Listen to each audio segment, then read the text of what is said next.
Good evening, NABJ. I am NABJ parliamentarian Corey Atkinson. On behalf of the NABJ Elections Committee, which I am a member of, I'd like to thank all of you for joining us tonight to hear from our candidates for NABJ academic representative. I also want to remind you of a few important dates. On Thursday, May 28th, we will be hosting a forum with the unopposed candidates for parliamentarian and Region 4 Director. On June the 11th, we will host a second forum with our treasurer candidates. On June the 25th, we will have a second forum with our candidates for academic representative. Also a reminder that by June 6th, you must have your membership in place to be eligible to vote in this year's election. And another reminder is that only academic members are eligible to vote in the academic race. July 13th through August 17th will be election voting. Winners will be announced on the evening of August the 7th. Our moderator for tonight's forum is Ingrid Sturgis, Assistant Chair and an Associate Professor in the Department of Media, Journalism, and Film at Howard University. She focuses on digital media and training students to use innovative storytelling techniques to serve diverse news audiences. Firmly rooted in traditional as well as digital journalism, Ingrid has worked as a reporter and editor for newspapers, magazines, and online news outlets. Ingrid, the floor is yours. Thank you, and welcome everybody to this really great conversation tonight. Welcome to the NABJ Candidates Forum for Academic Representative. The academic representative serves as the liaison between the board and the associate members of NABJ. We have 3 candidates who will speak tonight to tell you what they can do for the academic members of NABJ as their representative. First, I want to announce the rules. There will be a 2-minute opening statement, 1 minute for responses, 30 seconds for rebuttal if requested, 2-minute closing statement. Please stick to the qualifications, keep it civil. The audience will have an opportunity to ask questions by submitting them via Zoom chat or Zoom Q&A. And we're going to ask that each candidate watch Corey for a 10-second warning. And if you speak too long, you will be cut off. So just be prepared. So I want to read you the bios of our candidates. First, we have Melba Brown, who teaches communications theory, photography, and multimedia reporting at Washington Adventist University. Brown is also the current NABJ academic representative. The Indiana native has a doctorate in higher education leadership from Morgan State and a master's degree from Ohio University. His BA is from Ball State. Welcome, Dr. Brown. Jared Henderson is an adjunct professor at Georgetown University and a senior producer on USA Today's investigative team. He's a former NABJ baby who is the chair of NABJ's Visual Task Force, a graduate degree from Arizona State University and a master's degree from the University of Missouri, Columbia. Welcome, Professor Henderson. Russell Motley is a broadcast journalism professor at Florida Memorial University in HBCU in Miami Gardens, Florida, where he has lectured full time since 2000. He has an undergraduate and graduate degrees from University of Miami. Welcome, Professor Motley. So first we're going to have a 2-minute opening statement from each of the candidates, and then we'll then I'll ask questions, and then I'll open it to the audience to ask questions as well. So first, we're going to start with the current academic representative, Dr. Brown.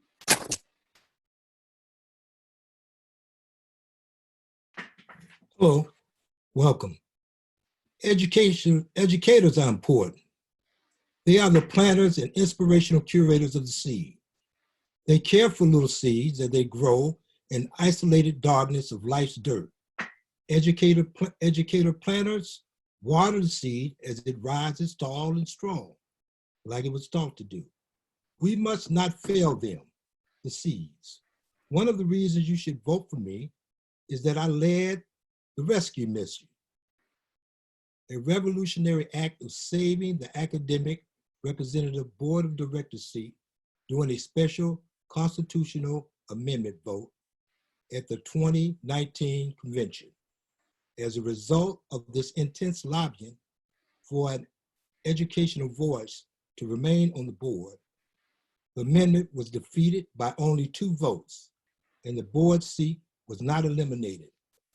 I did not fail you, the planners. So today, I'm asking here again for your support. And now we'll hear from Professor Henderson. I'm not finished yet. Oh, I'm sorry. I'm sorry. Okay. The academic rep serves educators through collaborative efforts by sharing best practices in journalism, education, and research. The rep serves the educators, not the students, but there is a relationship between the two, the planner and the seed. There was a fellow who lived in a less than comfortable circumstance. He lived in what some would be considered a zoo. He didn't graduate from Hampton, Harvard, or Howard, but he was an ambitious seed. He wanted to improve his lot in life. I think he was from down south somewhere because they call him Tennessee. This fellow was laughed at by many. Time. This time? Okay, all right. Okay, now we'll hear from Professor Jared Henderson. Good afternoon, NABJ. Good afternoon, everybody. Thank you all so much for allowing us this platform. First and foremost, want to send thoughts and prayers out to those at the Atlantic and any other institution that has been dealing with the loss of their job during this COVID-19 pandemic. I am really thankful to be here today, and I'm proof that NABJ works. I'm very excited about the opportunity to run for your academic representative. I've been formally in education now for about 3 years. And so these other brothers have a lot more experience than I do on the front of teaching. But in the little time that I have served Georgetown University, I've been honored with the Tropaio Award, Educator of the Year, Faculty of the Year. And one of the things I'm really excited about is bringing this position into its full potential. And so I would love to work with our NABJ educators in order to find the resources and programming that is desired to continue to push us forward so that there never is any question whether this position deserves to be on the board. Thank you all for being here today. I'm excited to get into this. And thank you. And now we'll hear from Professor Russell Motley. Good evening, NABJ. For the last 10 years, I've had the pleasure of serving Florida Memorial University as a full-time broadcast professor. I love every single thing about my position, except for the part that requires me to do all of that grading. Now, if you had asked me about 20 years ago, would I be teaching? The answer would have been absolutely not. Don't get me wrong, I enjoy working as a TV reporter in Madison, Wisconsin, Tulsa, Oklahoma, where I was the founding chapter president, and most recently a news anchor in Jacksonville, Florida, which I also was the founding chapter president. But at the time, I noticed the industry started changing. Some reporters were being asked to shoot and edit their own stories. And some of my news executives, none of whom looked like us, were making decisions that I didn't necessarily agree with. So I wanted career options, which led me to graduate school at Florida A&M University. It was there that I was introduced to teaching and decided to make that my new profession. So here's why I want you to support me as your next academic representative.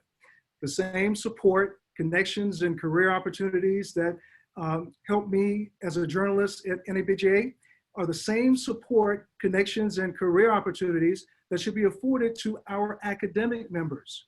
We're the ones on the front lines preparing NABJ babies for careers as newspaper writers, producers, photographers, and news anchors. We are essential workers as it relates to this industry. Now, for that reason, I want to do a few things. First, I want to increase the number of NABJ academic members. They're out there, we just need to recruit them. Secondly, once they join, we need to make it worth their while. Academics needs jobs and career training just like everybody else. And lastly, I want to make sure academic members are valued. That's key. And I'll discuss that in more detail during this debate, where I hope to earn your support. Thank you. Thank you, everyone. Those are really great opening statements.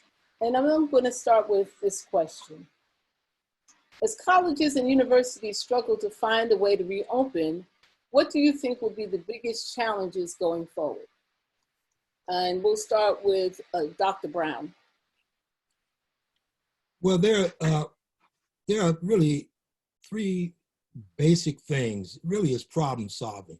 We must define the goals and understand the problems, and we must examine the constraints in reference to goal achievement. And we must also consider the alternatives for responding to the problem and constraints. We must initiate a decision by thinking of pros and cons. Professor Henderson, as colleges and universities struggle to find a way open, what do you think will be the biggest challenges going forward? I think some of the biggest challenges moving forward have to deal with the ability for the financial institutions to stay the academic institutions to stay financially viable, right? Like there are a lot of mainstream or PWI organizations that are still going to have to deal with the effects of a pandemic in terms of dropping enrollment, in terms of not even having, not being able to have students on campus. And so one of the things that I'm really concerned about is how we can continue to retain our educators, right? And how we can continue to educate our students. And so it's not just PWIs, but also our HBCUs. And so we're seeing a lot of grassroots movements popping up online through Facebook and all these other different avenues that are, their core mission is to help save our HBCUs and to help students continue to go there. And so no matter what ends up happening with these institutions, we have to make sure that the folks that are dedicating their lives to these students to help educate them are still employed after this is all over. And NABJ can be a resource for that. Thank you. Professor Motley, please. Can you repeat the question, please? As colleges and universities struggle to find a way to reopen, what do you think will be the biggest challenges going forward? Well, at Florida Memorial University, we're still unsure whether or not we're going to actually meet face-to-face in the fall or whether we're going to continue our distance learning. And so immediately, and this is very shocking to me, a lot of our students, they don't have technology. They don't have computers. They don't have laptops. They don't have Wi-Fi.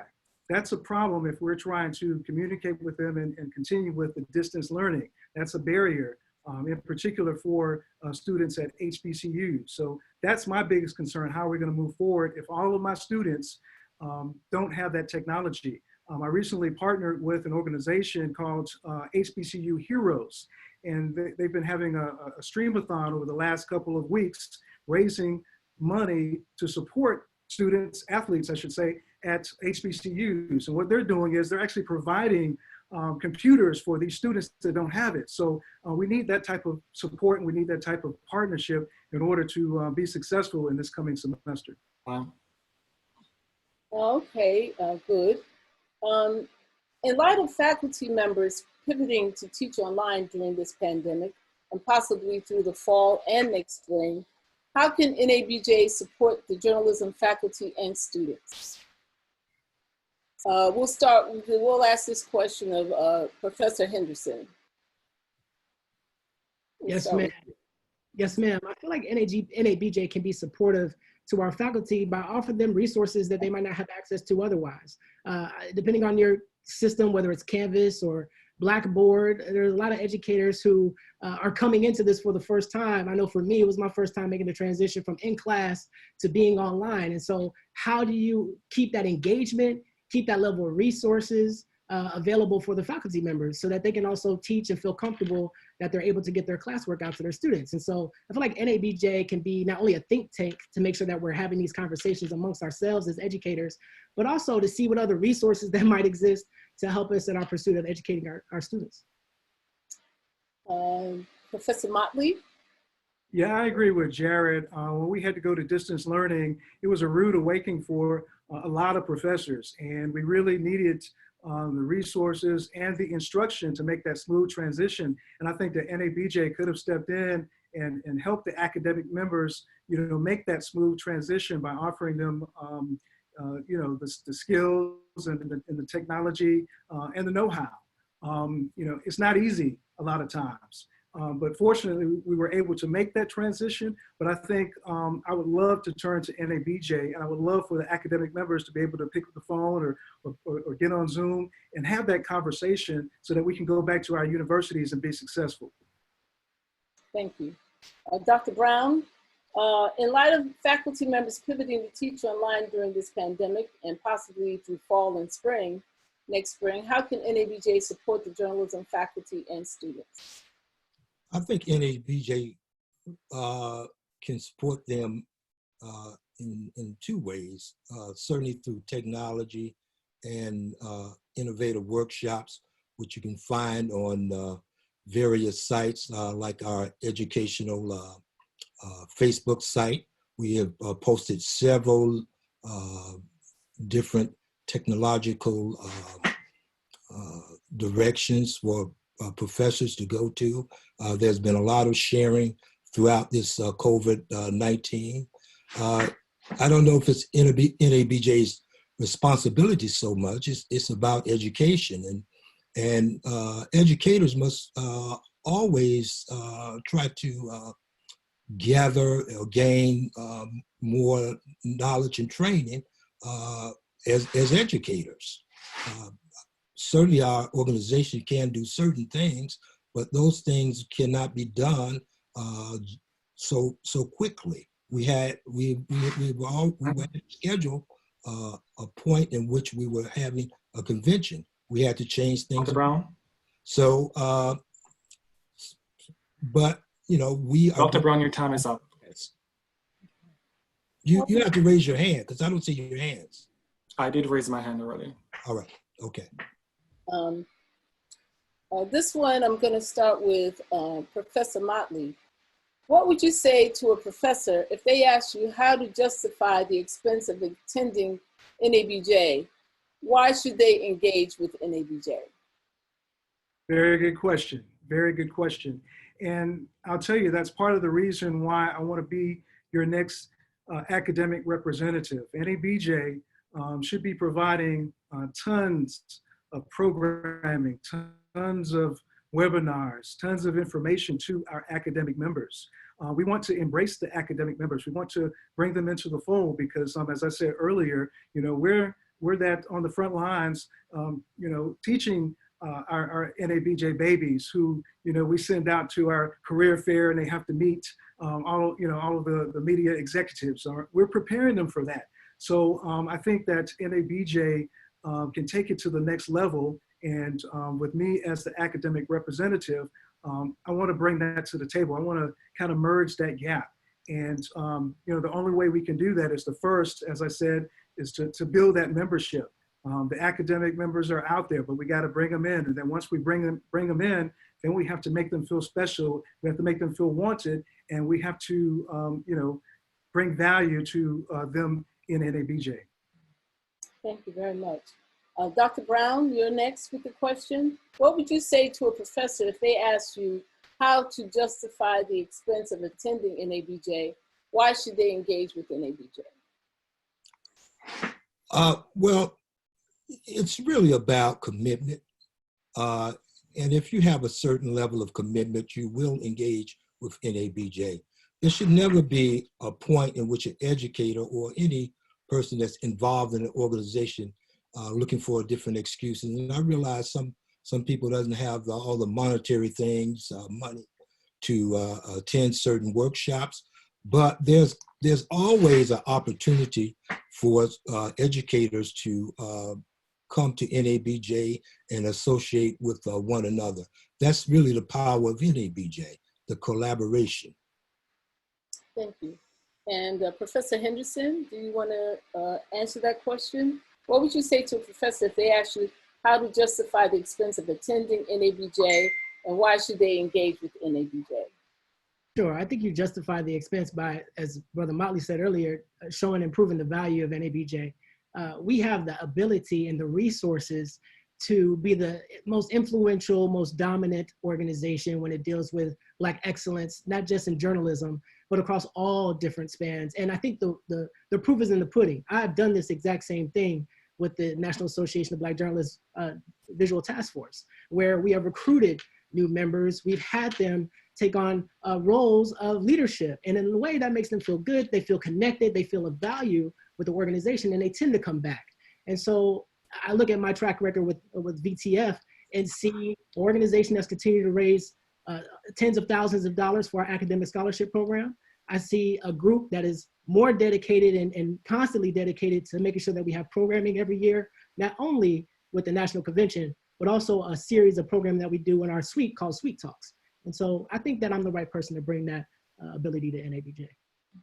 Thank you. Well, just want to remind the audience that we are open for questions. And if you have a question, you can put it either in the chat box. The chat box is public, or you can put it in the Q&A box, which is not a public box. And I can ask the question for you. So I'm going to ask one more question, and then I'm going to open it up to the audience. So if you have a question, just put it in the chat box, and I'll read it to the panelists.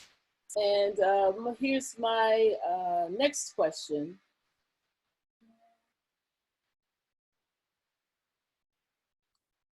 Are we doing a good job of preparing journalism students for today's newsroom? And if not, what should we be doing better? I'm going to start with Dr. Brown. The answer is yes and no.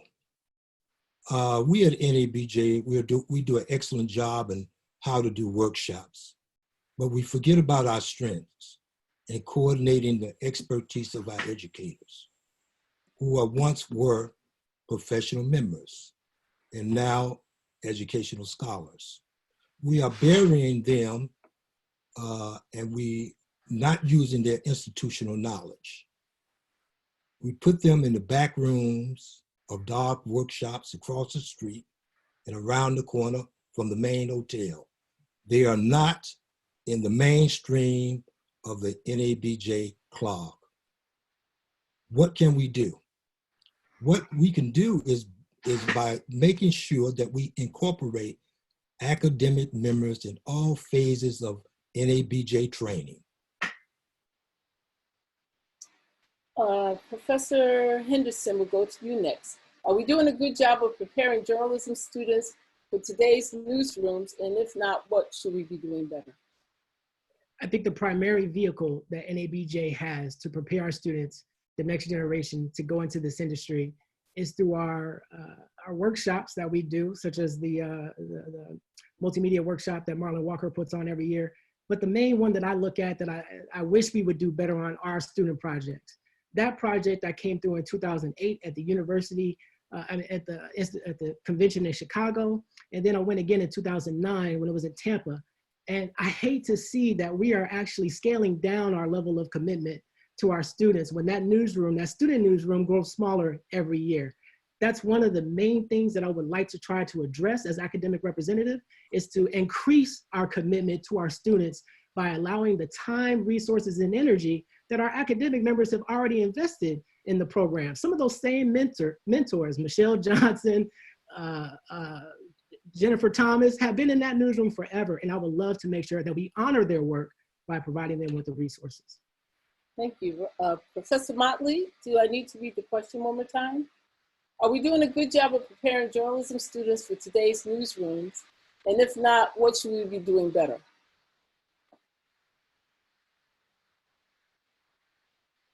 You're mute. Before the semester ended, I actually posed that question to my students.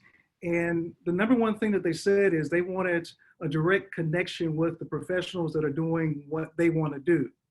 So as a result, what I did was I called up a major media outlet and began a conversation with them.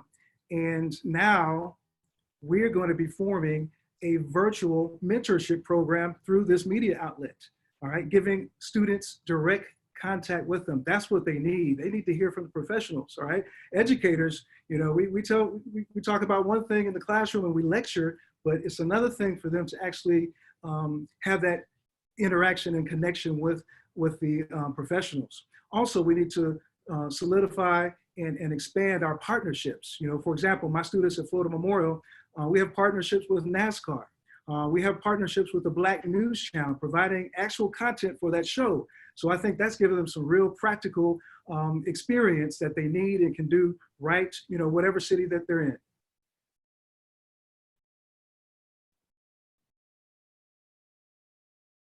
We do have some questions.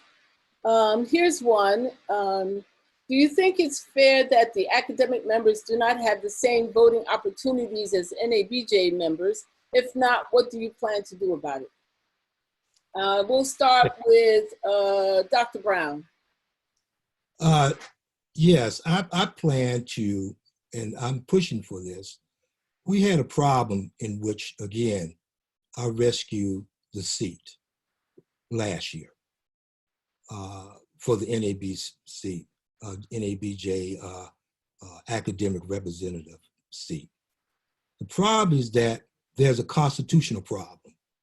There needs to be a change in the Constitution and the direction of the Constitution, the language in the Constitution that will, anytime anything affects academic members, we should be able to vote. We were not able to vote on the amendment, the proposal that almost eliminated this particular position in which I now serve.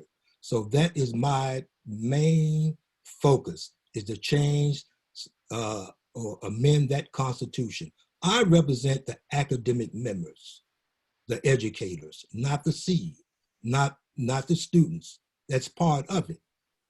I represent the educators. Professor Henderson, do you want to answer that question? Do you feel it's fair that the academic members do not have the same voting opportunities as other members? If not, what do you plan to do about it? I think all members of NABJ should have the license and right to vote on important decisions having to deal with the organization. As an academic member who is also a task force chair, there are so many dedicated members to help run this organization and do the footwork of the organization. And so while I can't speak to the problem that Dr. Brown is mentioning, but what I do know is that there's some dedicated members who should have the ability and the authority to select their treasurer, select their president, and get a chance to make those decisions alongside of our general organization, because they're showing a financial and a time commitment that everybody else is showing. And so whether you pay $79 or $120, does that really make a difference in terms of your level of commitment to NABJ? I don't think so. Especially when members are going out their pocket, donating to the COVID relief fund, you know, something that I've done, you know, and trying to find opportunities to supplement our programming, both through time, energy, and resources. Professor Motley. Yeah, I agree with Jared. And again, it comes back to, you know, how much do we really value our academic members? And right now, there's not that level playing field, if you will. And so, you know, when we increase the numbers of academic members, and, you know, we want to make them feel like they're part of NABJ. And I think without that, without having that full vote and being able to, you know, vote for the president of NABJ, until we make that change, I think we might see some divisiveness. And I think that the academic members need to have a little bit more say-so, so that they can feel valued in our organization. Thank you. All right, we have a few more questions. Thank you, audience. Here's a question. COVID is disrupting both higher education and journalism. The layoffs are daily in both places. What will NABJ do now to support us when our roles as the vanguard is at risk? How can we better prepare our students for what will be not newsrooms of today? And we'll start with Professor Motley.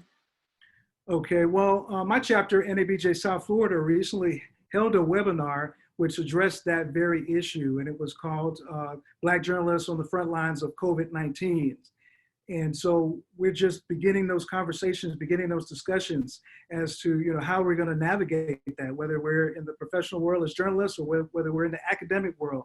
And we had panelists from all walks of life that could help address those issues. And we even had a mental health professional on, because this is taking a toll on all of us. And so this is something that we constantly need to discuss, and we need to put things on the table. And again, NABJ is just that great resource. And I can't tell you, after that event, got so many emails and text messages from the people that had joined our webinar, thanking us for the support that we gave them. So that's what we're here for, to support. Okay, and this question was from Michelle Ferrier, and I'm going to repeat it for Professor Henderson. COVID is disrupting both higher education and journalism. The layoffs are daily in both places. What will NABJ do now to help support us when our roles in the vanguard is at risk? How can we better prepare our students for what will be and not newsrooms of today? One of the things that frightens me about the COVID-19 pandemic as it relates to our future journalists is they're not going to have the same training and resources that we had, where you can understand the newsroom culture and environment, and you can be in a space where you start to understand the ins and outs of being a journalist, having that mentor. And to Professor Motley's point earlier, I've seen mentor programs work within this organization. As a matter of fact, Region 1 does one right now, and there's no reason why that program can't be expanded to include all of NABJ. I think that gives our academic members also a way to connect with students that might not be their own, and to show some support and things of that nature. I think NABJ is also doing a phenomenal job with the COVID-19 Relief Fund. It's accessible and available to our academic members. I would urge NABJ to make sure that they look at those members as well as the folks who are being laid off from their news organizations, because at the end of the day, we're all there because we love NABJ and we want to continue to support the organization, and the organization should support us.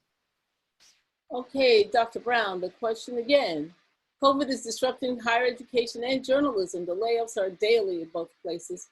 What will NABJ do now to help support us now when our roles as the vanguard is at risk? How can we better prepare our students for what will be and not newsrooms of today?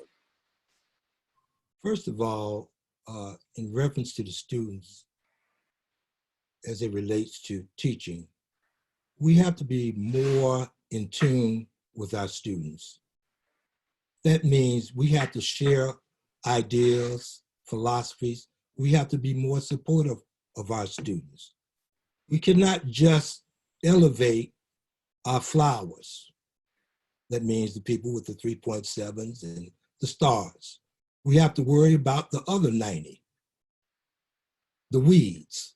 So we have to always be conscious and aware of strengthening our brand, so to speak, or the students are really our part of our customers. They are our customers. We have to always point in the direction of strengthening teaching academic research, so that they will be better prepared to fight through any particular situation. This is not the first time we've had problems. All right, we have another question. The role of academic representative has only been in existence a few years. Why do you feel it's important for us to include it on the NABJ board? Why do you think it's important for us to include on the NABJ board this sector of the organization? We'll start with Professor Motley for that question. Okay, very good.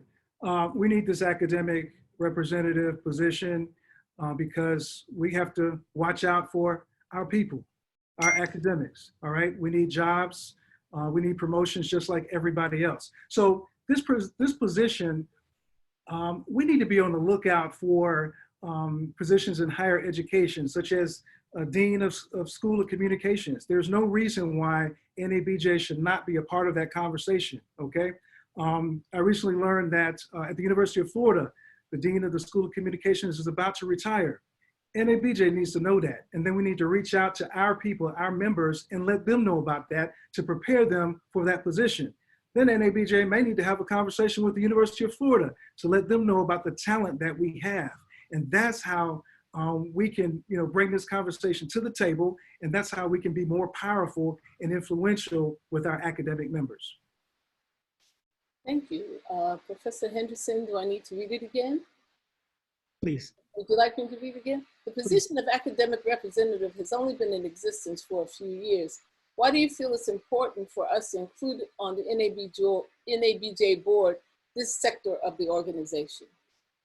I'll start by saying I second everything that Russell said. I feel like this organization has the capacity and the ability to be influential in a lot of different ways, not just through the search of faculty or department heads or deans, but also through the way that we continue to train our students. I feel like a lot of people think that academic reps, members of our organization are the folks that have served their career, been in the industry for so long, and now they are just trying to help pass on that knowledge base and their institutional knowledge. But there are also academic members like myself who are still working professionals.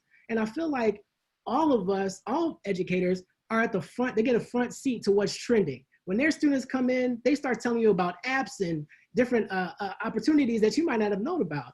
And so why this organization needs to continue to keep this position is because, one, I don't think it's reached its full potential yet, and I feel like I'm the person to do that. But two, I think that the organization is missing out on opportunities for students, not just at our HBCUs, not just at our PWIs or places where our educators are at currently, but all those other students who don't know who NABJ is. We need to reach those students, and I think we can do that successfully if I'm gonna let the NABJ academic rep. Dr. Brown, the position of academic representative has only been in existence a few years. Why do you feel it's important for us to include on the NABJ board this sector of the organization? We should include this part of the organization by the reason why we asking this question. We have a problem. We have a problem with the Constitution. We must change the Constitution for this position not to be eliminated maybe 2 to 3 years later. NABJ educators started in 2014. I'm the second board member in NABJ as an academic rep. 6 months after I got into the position, there was a talk about trying to get rid of the position. There was double dealing. There was constitutional problems. We cannot let this go on. We must change the Constitution to give NABJ members, academic members, power. We have no power. We cannot vote. When things are changed, we can just sit back and beg like pigeons. Thank you very much. Here's a question. So we have had this position for just a few short years. What is the purpose of the academic representative, and why should there be an academic rep on the national board? We'll start with you, Professor Brown. Dr. Brown. Okay, could you repeat the question again? I'm sorry. I said the academic representative has only been on the board a few years. What is the purpose? What do you see as the purpose as an academic representative? And why should there be an academic representative on the board? There should be an academic representative on the board because academics, as I said before, and I've been saying all night, academic members are represented by the academic members must be represented by their academic rep, and they must always be involved in educational training throughout NABJ. They must learn and to be able to share their particular values and their particular theories with other people in the NABJ industry. All too often, as we've been saying all night, we're not getting the right set of strength that we need to be, that needs to be delivered for our members in the academic segment. So we must do something to change this, and I believe it's the Constitution that we must help, must be changed so we can get more power. Professor Henderson, what is the purpose of an academic representative, and why should there be an academic representative on the board? To be completely honest, when I started doing research about the organization boards that were open for election, and I read the description of what the academic rep does, it was so ambiguous and kind of like all other duties assigned. And one of the reasons why I wanted to run is because I feel like our organization, our academic members who want the programming, who want, you know, more resources for student projects and things like that, you need somebody in that position who's going to be able to fundraise, quite frankly, and bring some money towards the organization. I have a track record in doing that. I can point to our visual task force, who previously had sponsors and then went some years without any. And I've brought to date probably $25,000, $30,000 to that task force to do programming. In addition to getting the language on the Constitution changed, we also have to make sure all of our organizations and all of our task forces, not just our academic members, but our young journalists, our visual journalists, our sports journalists, have access to that money. And so we also need to look at NABJ's policies regarding how fundraising and sponsorship is influenced. And so this 60-40 split really benefits members. Professor Motley, what is the purpose of an academic representative, and why should there be an academic rep on the board? Well, this position is important because we have a lot of communication professionals that are making that transition to academia. And so once they make that transition, NABJ needs to be right there to support them. Now for the academics that have been around for a long time, we got to support them as well.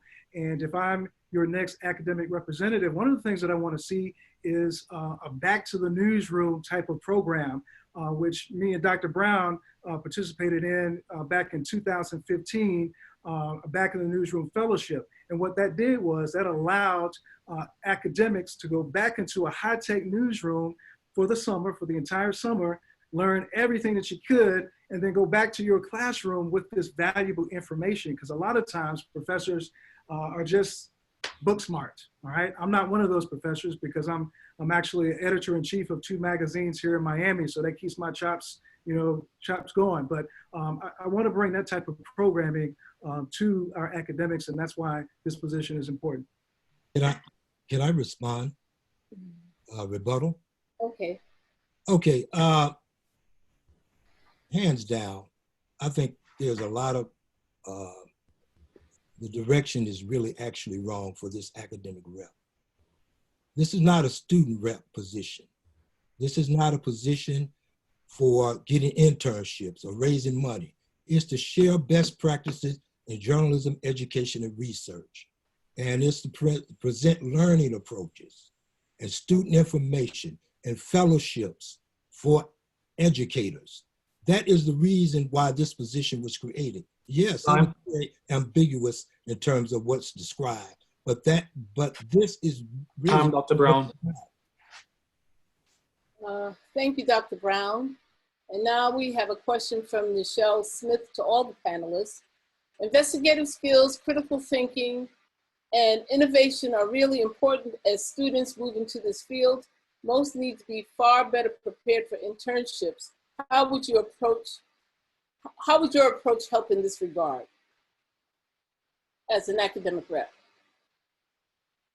We'll start with Professor Motley. I'm not sure I understand the question. Can you repeat it again? Investigative skills, critical thinking, and innovation are really important as students move into this field. Most need to be far better prepared for internships. How would your approach as academic rep help in this regard? So as a professor here in South Florida, I'm big on partnerships. I have a very, very small communication program, not a lot of bells and whistles. So what I do, I partner with media outlets. I partner with organizations such as the Black News Channel. That's a new partnership that I created for my students. And as a result, my students are now going to be able to provide content for their news shows. Doesn't get any better than that, all right? And it doesn't cost a dime, all right? These partnerships don't cost a dime. Also work with NASCAR. Every year, probably for the last 4 years, my students have had all access to their championship races down in Homestead. Again, valuable information, valuable opportunities, that is. They're side by side with NBC covering NASCAR. So if I'm your academic representative, I want to bring those partnerships to the table and bring those experiences to our members. Okay, and again, the question, Professor Henderson, investigative skills, critical thinking, and innovation are really important as students move into this field. Most need to be far better prepared for internships. How would your approach as academic rep help in this regard? Yes, ma'am. Hey, Nichelle, that's the homie. And also a member of the investigative team that I work on at USA Today. I think, first of all, you have to be in a position to be able to recite what you know, right? To teach what you know. And the idea that I have is I recognize there are a lot more talented journalists than myself out in the field, but I've also had an opportunity to be an investigative journalist, to go across to different countries to report and to bring that back. That's the same type of instruction I bring back to my students on a weekly basis at Georgetown University. And so I feel like, I agree with Russell, partnerships are the way to go. News organizations are consolidating, not just from a real estate perspective after COVID-19, but also from a thought process, right? And so you see a lot more partnerships happening with these bigger projects. There's no reason why we can't offer that to our academic members and also to our students, because at the end of the day, in order to prepare them, they have to try to have the same experiences that we had when we were growing up as interns or first-year job people. Thank you. And Professor Brown, Dr. Brown, excuse me. Investigative skills, critical thinking, and innovation are really important as students move into this field. Most need to be far better prepared for internships. How would your approach as academic rep help in this regard? Actually, educational research, solid academic research will provide questions as well as answers to what you just stated. We have to look at 4 different areas: cognitive, diagnostic, aptitude, and achievement. We cannot talk only about internships. Again, we mentioned this internship. We can put internships, we can advertise on our NABJ website. It's not about if we can get an internship for our best students. It's about the people that are dropped off, the parents that drop their kids off, their brown, beautiful brown babies, and they're left there. We must be more in tune to all of our students, all of our customers, irrespective if they're a star or not. We must try to help them develop. We must water the seed. We cannot overstate, I cannot overstate the importance of educational research and how that interplays Dr. Brown. And changing the dimension of student development. Okay, and we're going to ask one final question, and then we're going to wrap it up with your 2-minute closing statement. And so the final question is, what ideas do you have for programming that will be of interest to academic members? And we'll start with Professor Motley.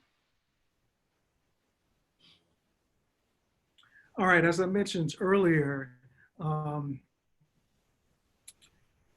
2015, I was a part of a wonderful program called the Back of the Newsroom Fellowship, and it was hosted by the International Centers for Journalism out of Washington, D.C. That allowed me to go into the newsroom, USA Today newsroom, just outside of Washington, D.C. for the entire summer. And I spent my summer learning from the best of the best journalists. And it gave me another perspective of what goes on in the newsroom, because mind you, I'm full-time in the classroom now. And so that really opened up my eyes. And to be honest, I was quite shocked, because I didn't realize, and Jared, you know this, that the industry is shrinking, all right? They have this big newsroom, but very little people in it, all right? A lot of resources, all right? So that gave me an opportunity to kind of show them what I know, and they showed me what they know. And so I think this position is very important to be able to have that conversation and share with our members. Professor Henderson, what ideas do you have for programming that will be of interest to academic members? I think we should start with the opportunity to showcase the tools and the best practices that are happening around the country in terms of academic research, and also the opportunities that exist to help streamline and help your workflow as an educator.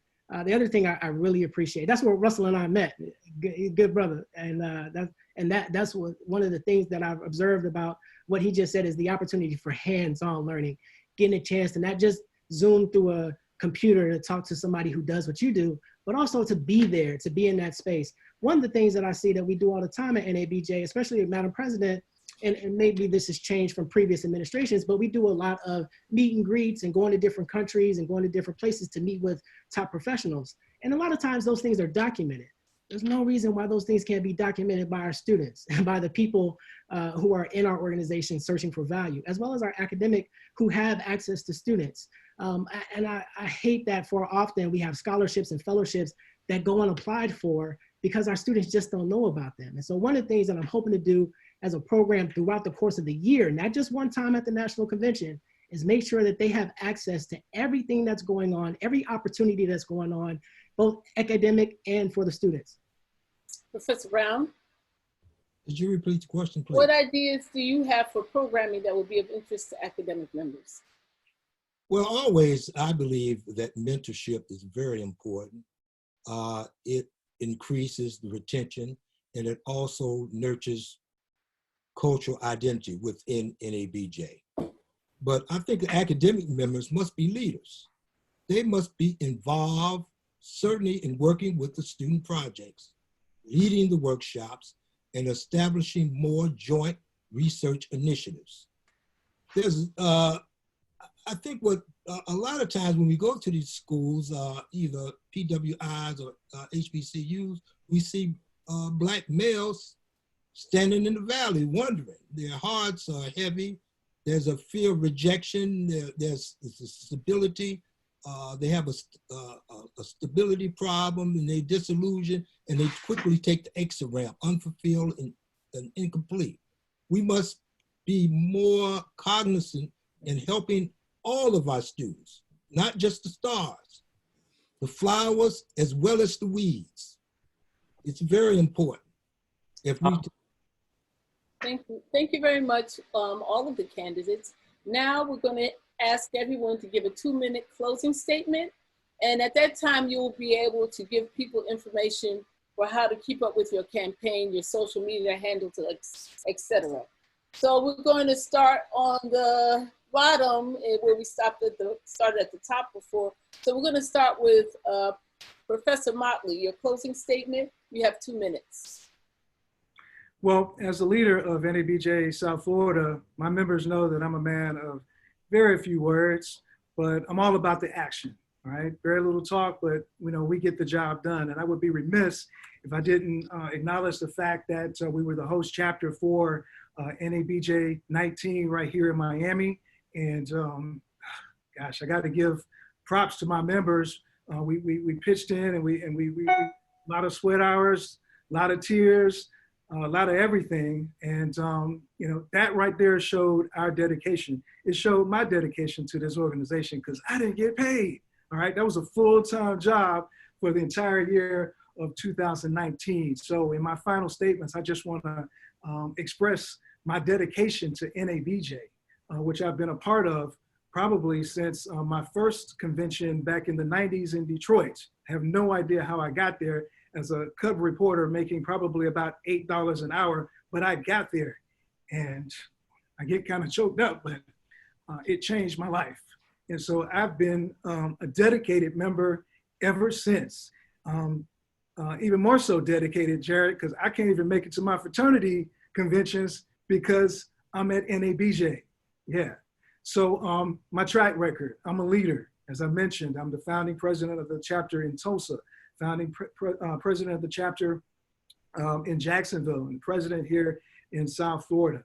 And so what I want to do over the next few weeks is I want to talk to you all, our academic members. I want to have these conversations, and my information will be available. Shoot me an email, send me a message on LinkedIn.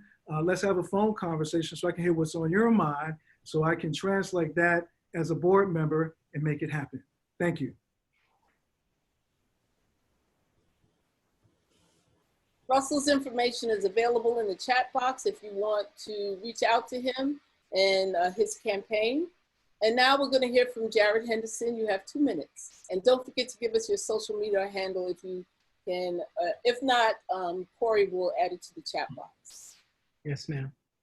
I do feel like, I was that kid, what I'm saying, had no idea what he was going to do, came into a convention where I was super green, and had a chance to work with some of the best mentors that I've ever had. I tell people all around the country when I go and speak, I'm the product of good mentorship.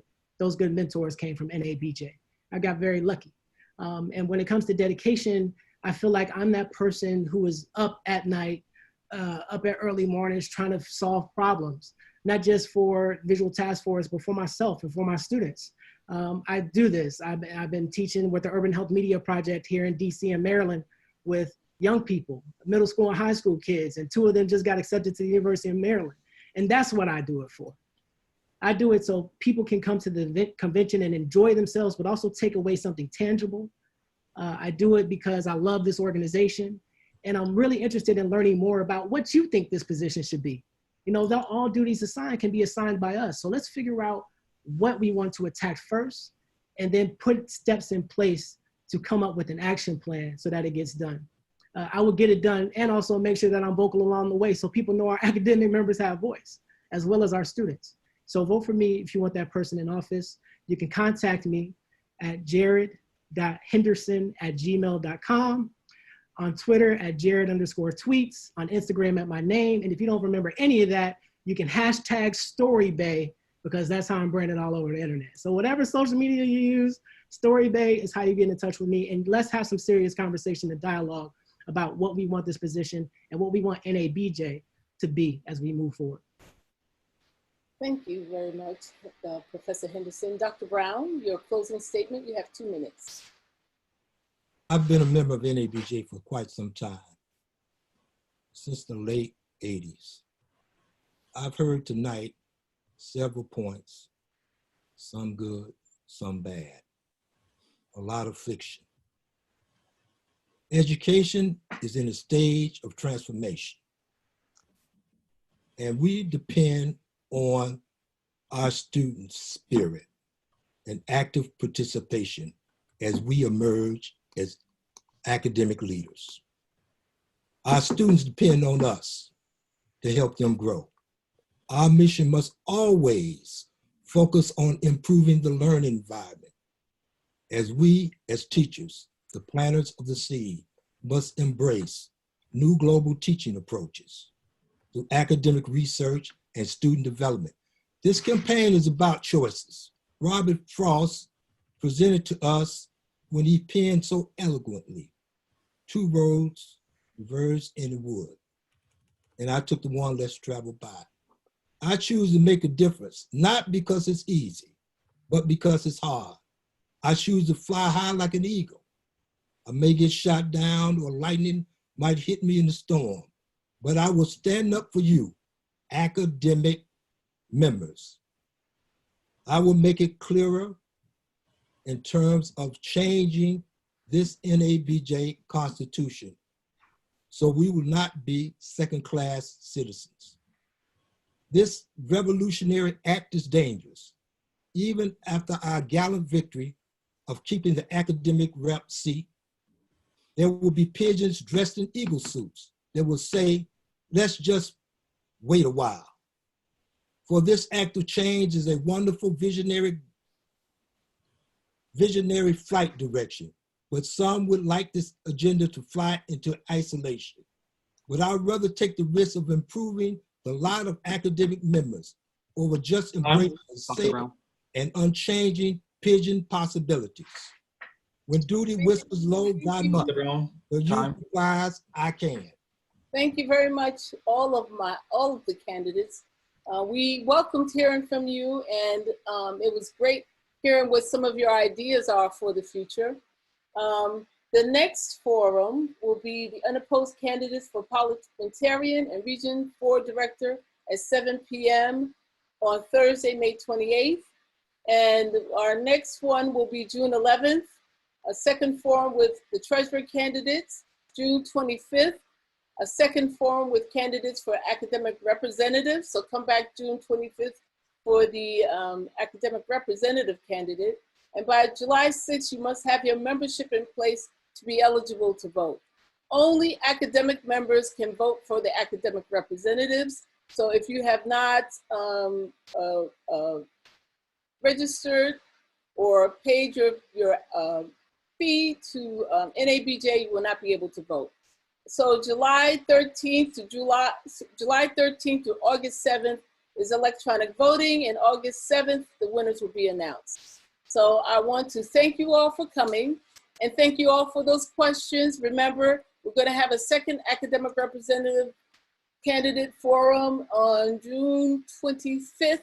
So come back then, and thank you very much, everyone. Good night.